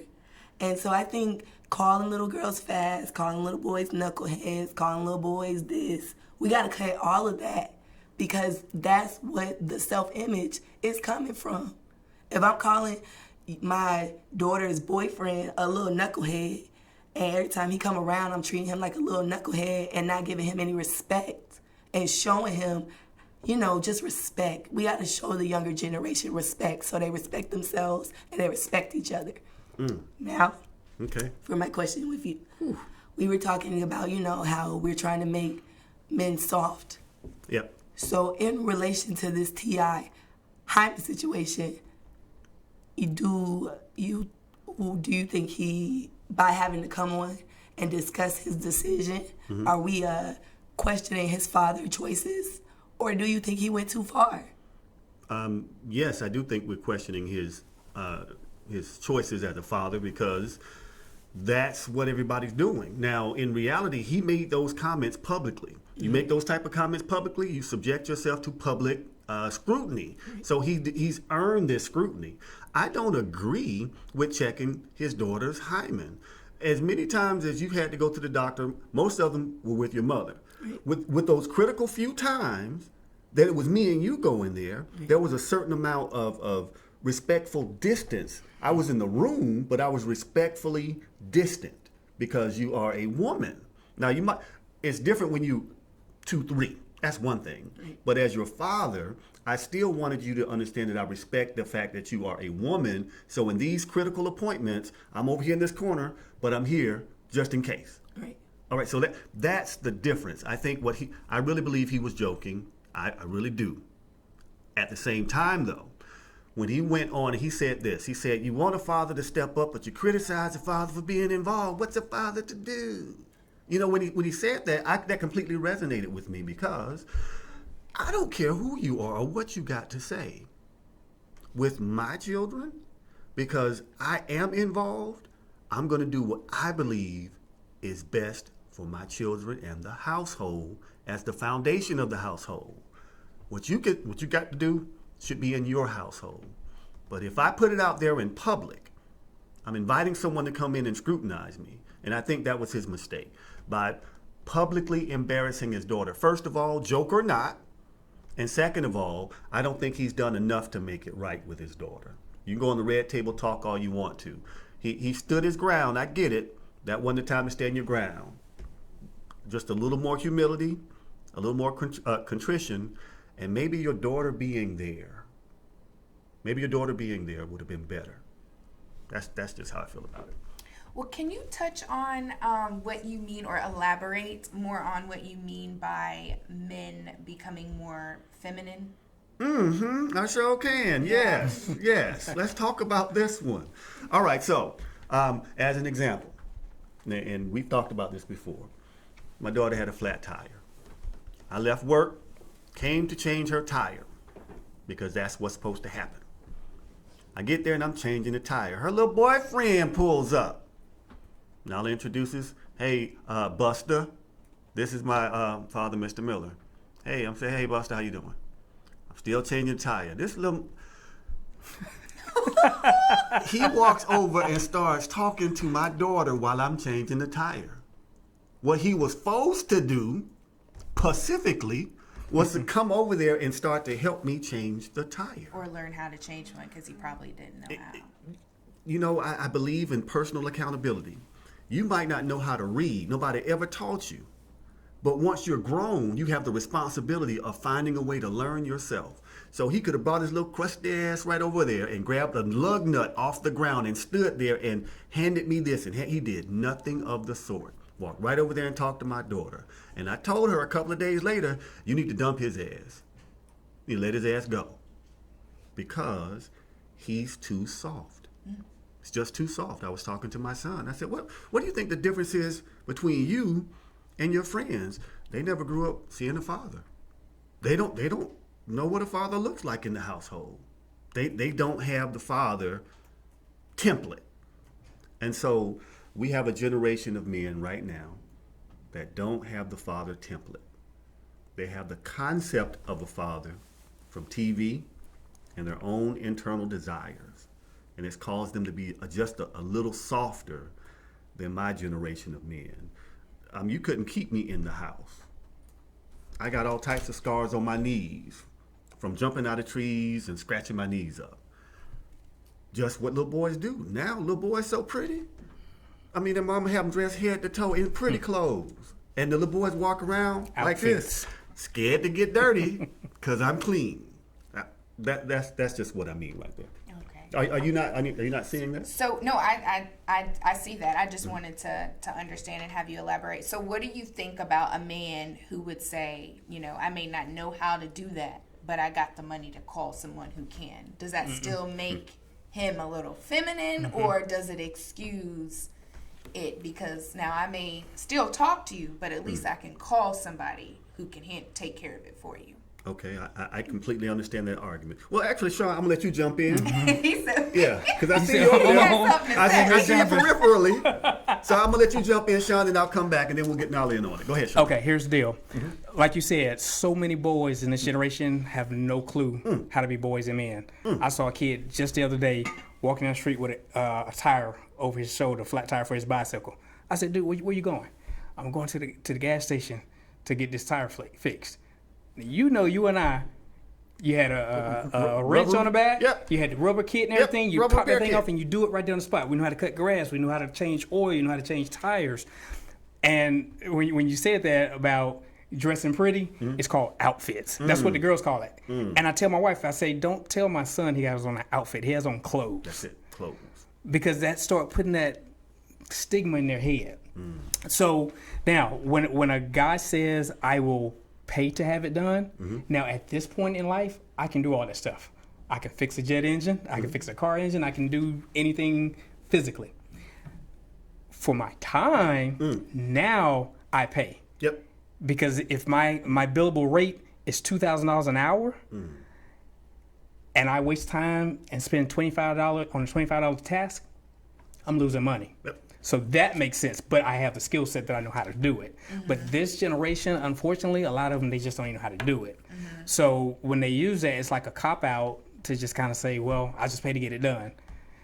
But if we teach our girls that that's okay, that they just do that and they don't know how to do the skill set, then that weakens both in a relationship. So now when you get pulled into a situation where you're in the middle of the road, now both of y'all just now looking crazy because he don't have the skill set. Unless you're like my dad, who made me learn. Even though I got an automatic as my first car, I still had to learn how to drive a stick. Sure, Exactly. just in case. I still had to learn how to change. You know, you have to know Just in how case. to do these things just in case. So that's interesting. I could go off on a tangent, ask another question and another question, but I'm going to just leave that there. It's all good. And so to address it, when it comes, I'm sorry, Nala? Yes. Go ahead, my bad, homie. I just want to make a point. Like I said earlier, I am an advocate for the younger generations. I also am a hardcore feminist. I am a hardcore feminist. And so when we say that the younger generations are getting more feminine, are we saying because they, don't know how to fix a tire, that he's feminine? Or because he likes to wear outfits, he's feminine? Is that what you're saying? Let me give you a good example. Just yesterday morning, I went out looking for jeans. Okay. I'm usually a jeans and t-shirt person. I'm like Bill Gates. I got jeans, t-shirt, t-shirts.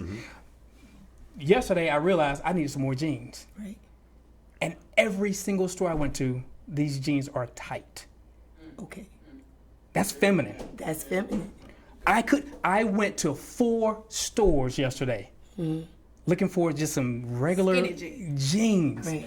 I'm like, what in the world do I want to wear chicken chokers for and ankle huggers? Them pants are so tight at the ankles you can take your blood pressure. But I just want a simple pair of jeans. That's feminine. Right. But is a young man liking his jeans to fit a certain type of way feminine? That's not the point. The point is I can't find no jeans for me. One second. See what I'm saying? There's no jeans available for me. Let me jump in on this one because this is a great discussion. We're talking about someone who's a hardcore feminist trying to define masculinity. Now, you can be a feminist and you can fight for the feminist cause because I believe in equal pay for equal qualification.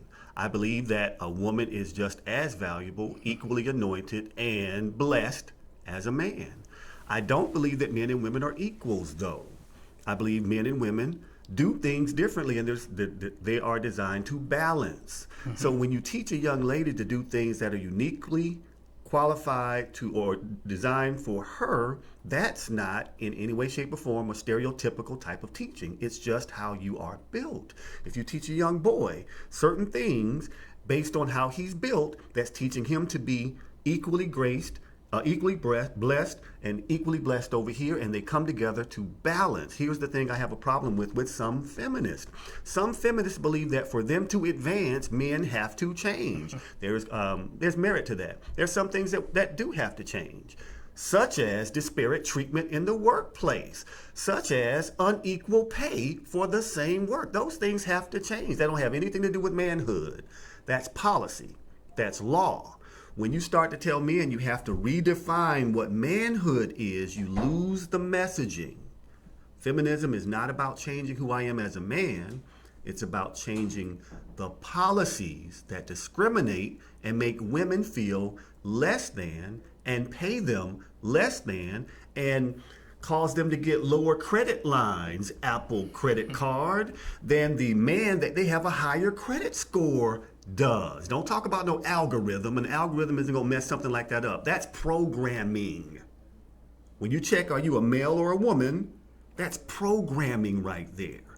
If you really want to make the algorithm fair and impartial, you don't put those type of unique identifiers there.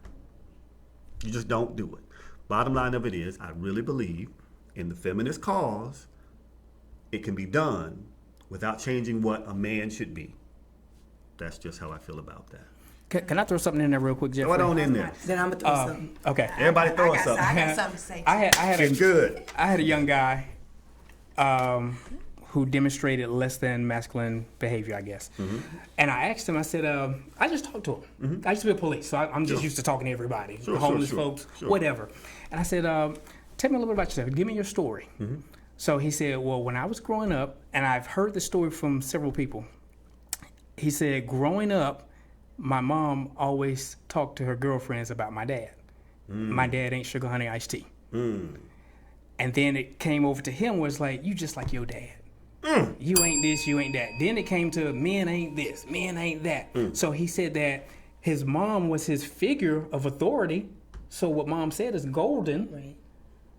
But at the same time, she's telling me that men ain't jack, and I'm a man.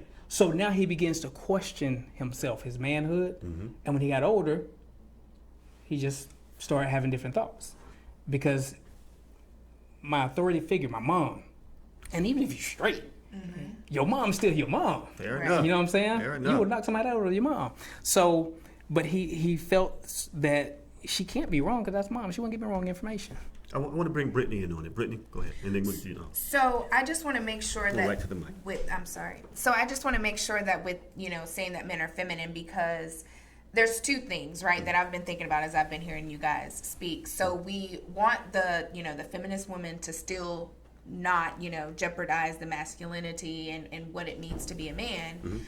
But yet we're telling women who, are now becoming breadwinners. That, you to expect for a man to do things that have been traditionally what men do, well, you're not down. You're not a ride or die. You are a gold digger because you're expecting the man to be the man. So we're saying one thing when it's conducive to what we're trying to prove. But here on the other hand, it's like, well, women need to not expect so much from men. So what is it that needs to actually happen, right? So that's I guess we can do that first, but I had like one more. Okay, no worries. I love that. We ain't saying that. Oh, yes, you are. No. Now, I'm going to tell you what I'm saying. Oh. I'm saying that there are things that men are supposed to do, period. As a result of men not being present, boys grew up not seeing what men do. So then they feel like, well, if you expected me to date you, why can't we go 50-50? Or why can't we do this, that, and the other? It's because they never seen a man do those things. Now, some of those women, I believe this soundly, are asking the same things consistently. They have been asked by women generation after generation. When I was a young man, the song said, ain't nothing going on but the rent. You got to have a job if you want to be with me. Women have always had an expectation of you providing some type of something. You got to have at least he got a job, at least he got a car, at least he got something. You got to have that. That's been generational. But the missing component is the man being there to show the little boys, the young boys or young men, what to do. And so now, with your generation of men, they feel like it's highway robbery for me to have to pay for a date and you don't want to do nothing. And that's the difference. We're not saying that men shouldn't do things traditionally. What we're saying, or what I'm saying specifically, is that you can be a part of the feminist movement and control the things that there and go towards policy. Don't tell me that I have to change, because I don't. I think you had one more thing, and then Nala? Okay, I'll just let that be. Let that be. She said, I don't want to turn it into a debate. She said, Because, so if that is the point, right? Because we're going back to what a man is supposed to be doing, right. And to the point that I made, and then you said, well, we're not saying that. So how do we break that cycle then? How do we break the cycle of a man, right? So if I'm a father, and my father didn't teach me, well, now I can't teach my son, right? So now it's a cause of, well, how do we break this generational curse of how a man should be acting or what they should be doing, what it means to be a man, rather than coming to the women and saying, well, you're asking too much. Things just aren't like that anymore. It's a lot harder for, even like black men to get a job or to do this or to do that. So at what point is there an accountability? I agree. We have to be collective on that. And what I mean when I say that, a lot of women, when I'm giving like financial workshops, unfortunately, it's always only women. Absolutely. A very small amount of men. But when I get there, I always, when I'm talking to the ladies, it's like, I'm a single mom or in this situation. But here's the deal. When they say, I don't have a man in the house, there's men around. You got to get little Johnny to Mr. Bob down the street that fixes air conditioning. You got to get him to this guy. You got to get him right here. Get him to coworkers. Get him to good, reputable men. We're getting a little tight on time. So just to piggyback on that real quick and get Nala involved, men like me and Sean, we have to continue to do what we do. One thing that I do is provide coaching for men to teach them how to be better daters, better men, better fathers, husbands. I'm writing a blog. I've already started the blog. It's called... I forgot the name of it, but I started it last week. Let's talk with Jeffery.com. And my first blog was how to date the successful woman. And it gives tips on what you do to date the successful woman. And the number one thing is to have your shit together. The number one thing right there. Have your shit together. If you ain't got your shit together, you can't date a successful woman. Period. No. And don't try. Don't even try. Just get your stuff together. Don't give your representative. Just get your stuff together and then be genuine. She gonna find out. She's gonna find out. She gonna find out quick. And she's gonna be upset. Right. Nala, go ahead. Okay, so I'm gonna try to go right to my point. I do not believe the goal of feminism is trying to stop men from being masculine or ask them to change.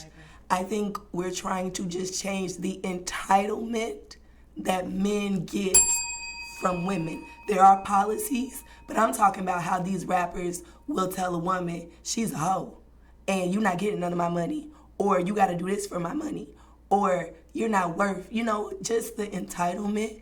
I think if we all uplift each other, the goal of maleism? What are you talking about? What men do? Patriarchy? The opposite of feminism is? Patriarchy. Patriarchy. Yeah. Terrible. I think the goal of patriarchy is not to tear down women, and the goal of feminism is not to tear down men. I agree with you. I think it all needs to be a collective uplifting and a collective respect. And to the point of, a man's role and a woman's role, I completely agree with gender roles. There's nothing wrong with the stereotypical housewife or the unconventional working woman. I just think that the respect that you give a housewife, you must give for the stripper, you must give for the sex worker, you must give for the CEO, and same for the man, that's all. Okay, fair enough. Man, it started to get hot up in this piece. Brittany said, hold on. Woo! Now, she did the thing. I can't do the thing that women do with their hands, but she did it. And yeah, that right there. That's what she did. Listen, we are at the end of the show. Brother Sean, once again, if someone wanted to contact you, follow you, or acquire your services, where would they go? SeanJHarris.com, Sean J. Harris on all social medias, and GenWealthAcademy.com. Thank you so much for coming out. We appreciate it. Tell us about your book very quickly. I got a few of them here. Tell us about one. I got 27. All right. Let's go with this one. This is Money Moves, Wealthy Rules. And it's kind of talk about some of the foundational principles about acquiring wealth and building generational wealth thereafter. Wonderful. Thank you so much again for coming out, brother. We appreciate it. Thank you. Brittany, tell us once again how people could contact you, acquire your services, and follow you. CorporateBlackGurl.com is the best way, and that's CorporateBlackGurl.com or Corporate Black Girl on Facebook. And keep up with the blog for the next Working Women Wednesday Wind Down Mixers. You do not want to miss it. I love it. Thank you so much for coming out. I really appreciate it. Nala, talk to us. How can people follow you? She got me blocked on Instagram, by the way. I don't understand that bullshit right there, but go ahead, Nala. It's because I be selling drugs. Queen of the South. Oh, I also wanted to tell my dad that guy was not my boyfriend. Oh, okay. I was selling him drugs. You know what? Go ahead and tell people how they can follow you. Get on my last damn nerves. Nobody, I can't put my information out there. I sell drugs. Was it funny? I love it. Yeah, I think it was funny. I was trying to be funny. I promise you I'm about to take my belt off and whoop her ass. I don't think it was funny. All right, so listen. We do this every Thursday right here on Status Network from 6 o'clock p.m. to 8 o'clock p.m. I need you to follow us on Instagram, manifesttv.status. Facebook is Status Network LLC. Periscope is status_network_. Twitter is status_network_. We are on the Amazon Fire Stick and Roku. You can find us as Status Network, Manifest TV, and on YouTube as Manifest TV. You can find me as Talk with Jeffery, Jeffery, on all social media except for Snapchat. I'm not snapping. I'm not chatting. I don't understand it. I don't get it. Filters, though. I don't use filters. Is it too feminine? I think so. This has been a whole lot of fun. Thanks to each one of you for coming out. This has been a great show, but I'm sorry, I forgot. Your boy Kush is the producer. Does a hell of a job every week. Yannette is my office girlfriend. You slacking. I ain't seen you in a while. And Jack Trey pays the bills. It's been a great show. It's been a whole lot of fun, but I am out. Now that you know about Jeffery, and let's talk about it live, come be a part of our family. You know we had to give y'all homework, right? Keep up with the show. Follow us on all of our social media platforms. That's Facebook and Instagram. Would you like to listen to the show on the go? Make sure you download the Status Network app on your Google or Apple Play Store. Want to talk to Jeffery? Dial 470-251-4647. We thank you for listening. And make sure you're back here every Thursday from 6 p.m. to 8 p.m. on Let's Talk About It Live with Jeffrey L. Miller. Status Network.